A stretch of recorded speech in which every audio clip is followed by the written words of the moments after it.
বিশ্ব ক্রিকেটের সব রকম আপডেট পাওয়ার জন্য আমাদের চ্যানেলটিকে আজই সাবস্ক্রাইব করে রাখুন। আগামী মঙ্গলবার নাম বদলের ঘোষণা করতে পারে আরসিবি। তারা যে ভিডিও পোস্ট করছে তাতে নাম বদলের স্পষ্ট ইঙ্গিত রয়েছে। মনে করা হচ্ছে এতদিন ধরে থাকা বেঙ্গালুরু নামটি বদলে বেঙ্গালুরু হতে পারে। দক্ষিণ ভারতের এই শহরের নাম 2014 সালের 1 নভেম্বর থেকে বদলে গিয়েছে। আগে নাম ছিল ব্যাঙ্গালোর, এখন হয়েছে বেঙ্গালুরু।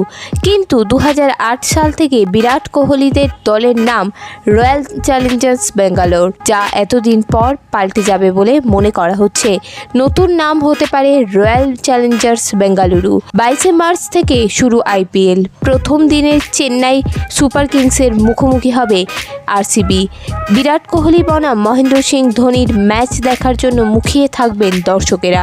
এই দুই দলের মধ্যে চেন্নাই 5 বার আইপিএল জিতেছে, কিন্তু আরসিবি এখনও প্রথম আইপিএল ট্রফির খোঁজে। ভিডিওটি ভালো লেগে থাকলে বাংলার ক্রিকেট চ্যানেলটিকে অবশ্যই সাবস্ক্রাইব করে দিন।